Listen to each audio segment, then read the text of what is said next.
Muy buenas noches, qué gusto que nos acompañen. Este es su programa Índice Económico. Soy Marilena Vega y es un gusto saludar como todos los miércoles a Darío Celis. Darío, muy buenas noches. Buenas noches, Marilena. Qué gusto saludarte. Rogelio Varela, buenas noches. ¿Cómo estás, Marilena? Darío, buenas noches. Buenas noches, Rogelio. Buenas noches. El día de hoy vamos a platicar de la geolocalización, tendencia que incluso usted ya usa. Comenzamos. En febrero, el empleo en el sector privado de Estados Unidos aumentó 242,000 puestos de trabajo, cerca del doble de la cifra registrada en enero.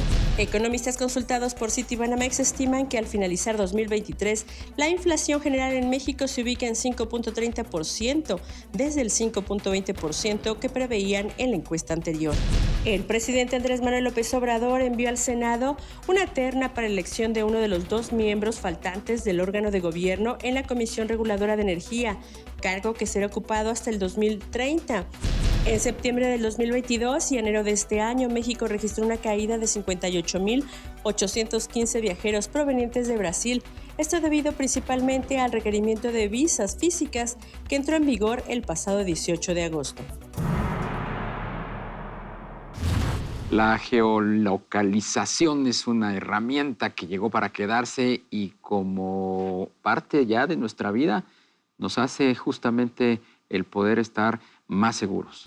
El manejo de una gran cantidad de información a través de mapas, conocida como inteligencia de ubicación, está cambiando la forma de cómo empresas mexicanas de la talla de Pemex y de la Comisión Federal de Electricidad protegen sus activos, ya sea su extensa red de ductos o bien miles de kilómetros de la red eléctrica, lo cual se logra porque el 80% de los datos tiene un componente de ubicación.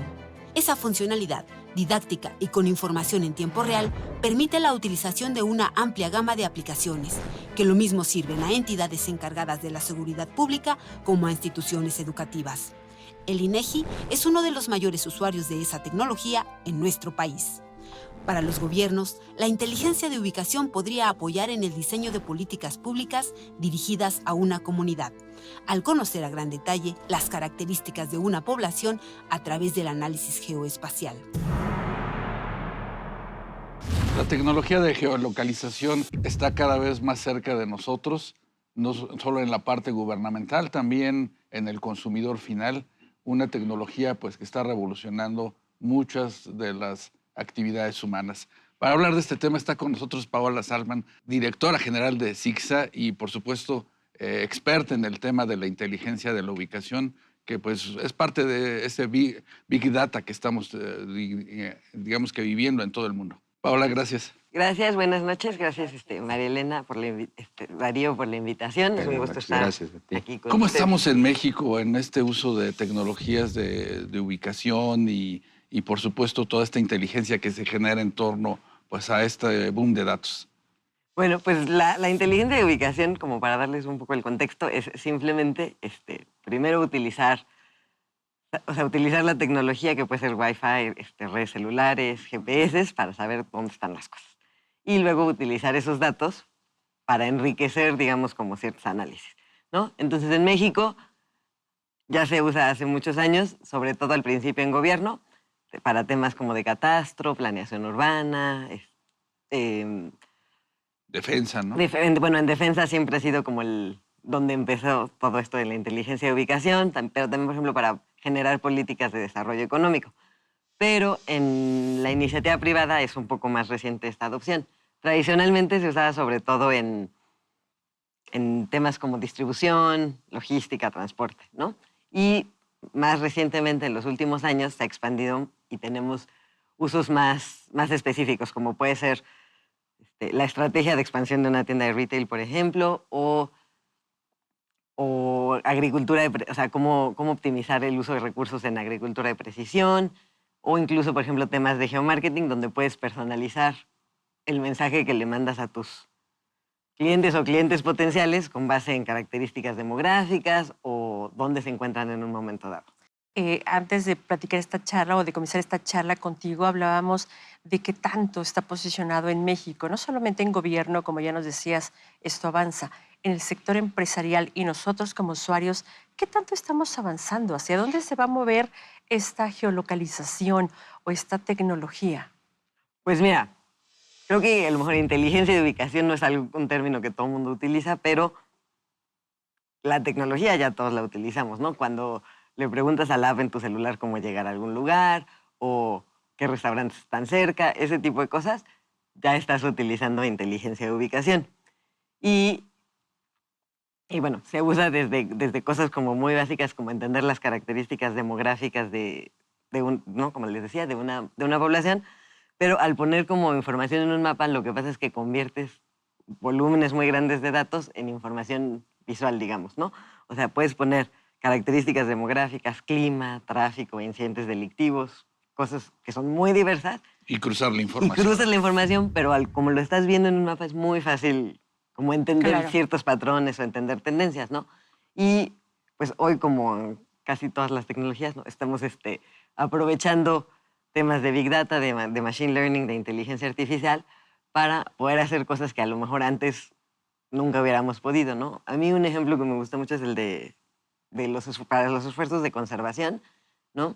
Existen proyectos, ¿no? Por ejemplo, que ha hecho National Geographic o algunas otras organizaciones, donde mapean todo el globo terráqueo y, por ejemplo, dividen el mar en cuadrantes y con base en eso deciden dónde hay más biodiversidad y entonces dónde tienes que concentrar esos esfuerzos para mantener la biodiversidad en el planeta, ¿no? Porque puedes no todas las áreas son igualmente biodiversas y entonces ¿dónde enfocas esos esfuerzos para conseguir mayores beneficios? En el caso de México, por ejemplo, desde el punto de vista económico, tenemos problemas de productividad que están asociados con la seguridad muchas veces, falta de competitividad. Una plataforma como esta que nos describes, ¿cómo puede contribuir en la implementación de políticas públicas que sean pues realmente eficaces? Por ejemplo, lo que mencionabas de seguridad, una de las aplicaciones más frecuentes que tenemos es mapear los incidentes delictivos de diferentes tipos, ¿no? Y cuando tienes ya un cierto volumen de datos, lo que sigue es, utilizando Machine Learning y ciertos algoritmos, haces predicciones de dónde pueden seguir ocurriendo crímenes o delitos de algún tipo. Y entonces mandas a la policía, ese tipo, a esas zonas, ¿no? Y la idea es un poco como prevenir que esos crímenes ocurran. Entonces sí tiene un impacto en temas de seguridad, lo que ya por definición ayuda a la competitividad del país, pero también se puede utilizar por ejemplo, para optimizar cadenas de suministro, ¿no? Que ahora en la pandemia fue un tema fundamental. En cuanto a políticas públicas también, los mapas te permiten entender dónde está la población, cuál es la población vulnerable, por ejemplo, ¿no? Y en la pandemia también, por ejemplo, definir dónde pones los sitios para hacer pruebas o cómo organizas la logística de la vacunación de manera que puedas llegar a la mayor cantidad de gente en el menor tiempo posible. Todo eso se puede hacer, pero no se hace. ¿O sí se hace? Porque estamos ante una herramienta súper poderosa y robusta que nos sacaría de muchos de nuestros problemas y de nuestros atrasos. Pues en México la verdad es que el uso de la tecnología es variable, ¿no? Hay estados que están mucho más avanzados en el tema. ¿Qué falta? Por ejemplo, faltará expertos, faltará gente que le entienda y que lo habilite y que desarrolle, no sé, apps o aplicaciones específicas sobre la base de esa tecnología. Pues, sí creo que en México todavía falta gente que tenga los conocimientos profundos, ¿no? Para hacer las cosas más avanzadas, pero un poco la tecnología se ha ido yendo de manera que no necesites ya ser un experto para poder hacer ciertos análisis y utilizar este tipo de herramientas.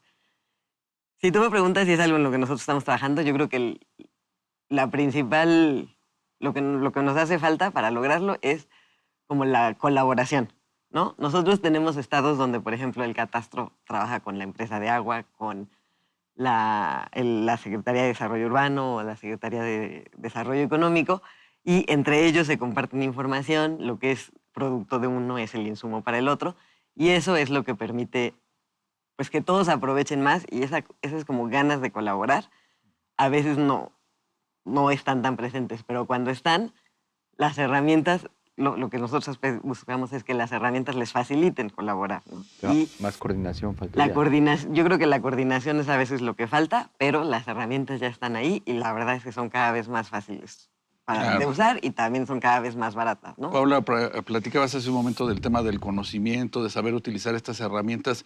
¿Qué pasa con los chicos, con los jóvenes, la interacción con estas nuevas tecnologías en nuestro país? Pues la verdad es que ahora creo que la pandemia nos dio pues ya mucha gente está más acostumbrada a hacer cosas en la computadora, ese tipo de cosas, ¿no? Y esta tecnología muchas veces, hay muchos programas disponibles para que las escuelas desde la primaria tengan acceso a estas herramientas, muchas veces sin costo, también, o las universidades, por supuesto, pero también no solo es tener acceso a las herramientas, porque pues los maestros muchas veces ya están saturados, ¿no? Y entonces obligarlos a entender la tecnología, a preparar material nuevo y eso puede ser complicado. Entonces, hay ciertas empresas que tienen no solo la tecnología, sino también ya lecciones, contenidos, maneras de enseñar a los niños, ¿no? Un poco como jugando, a utilizar todas esas tecnologías, de manera que cuando llegan a la universidad, pues, si no expertos, ya están muy familiarizados con ellas. Paola, ¿cuáles son los países que están más avanzados en esta tendencia, en esta tecnología? ¿Y cómo la están utilizando? ¿En dónde la están utilizando que les sea útil no solamente como gobierno, sino como país? Pues en Estados Unidos, en Canadá, en el Reino Unido y en Europa en general, son los más avanzados. Yo creo que son los más avanzados.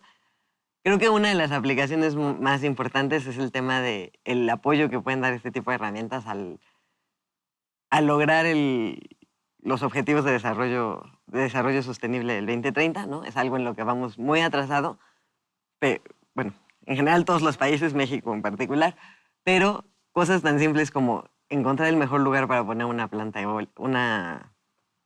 de generación eólica o solar, ¿no? De cómo utilizar, por ejemplo, mejor los fertilizantes en agricultura para no usar químicos indiscriminadamente, cómo darle acceso cómo planear mejor por ejemplo, tu infraestructura acuífera para darle acceso a algo tan básico como el agua a todas las poblaciones. Entonces, y al final todos esos son como objetivos que nos van a permitir tener un país o un mundo mucho más sostenible, ¿no? Entonces, todo eso al final ocurre en algún lugar y por eso es que la tecnología de ubicación es como muy importante, porque cuando lo pones en un mapa es muy fácil entender el impacto, qué estás haciendo, qué tienes que hacer, el impacto de lo que has hecho. Pues Paola Salman, experta en inteligencia de ubicación, gracias por acompañarnos esta noche. Sin duda, pues como decía Darío, una herramienta muy poderosa para mejorar la vida de la población y que esperemos a partir de pues esa coordinación entre gobierno, sector privado y sociedad, pues pueda ser más utilizada. Muchas gracias. Muchísimas gracias por la invitación. Fue un placer. Gracias a ti. Gracias, buenas noches. Bueno. Vaya que todavía nos hace falta avanzar en la geolocalización para que verdaderamente esta herramienta tecnológica nos sea de utilidad como país, como sociedad. Hoy nos parece pues extraño o fácil o muy común ya vernos y localizar a alguien vía alguna aplicación, vía alguna tecnología, pero esto puede darnos mucho más, ya nos decía la experta, ¿no, Darío? Lo que pasa es que cada vez se vuelve más común y más necesario el que estemos perfectamente ubicados, no solamente como personas o familias, sino como usuarios de los servicios. Sí, y en temas de seguridad, temas incluso hasta de mercadotecnia para las empresas, pues está comenzando a utilizar esta tecnología y pues como lo dijeron hace un momento, pues una herramienta que puede ser muy poderosa para mejorar la vida de la sociedad. Y también peor. Ojalá que pronto llegue con más fuerza para bien del país. Darío Celis, muy buenas noches. María Elena, buenas noches. Rogelio Varela, muy buenas noches. Darío, buenas noches, gracias. Muy buenas noches, gracias por acompañarnos. Recuerda que el próximo miércoles aquí tenemos una cita en Índice Económico, 11:45 de la noche. Hasta entonces.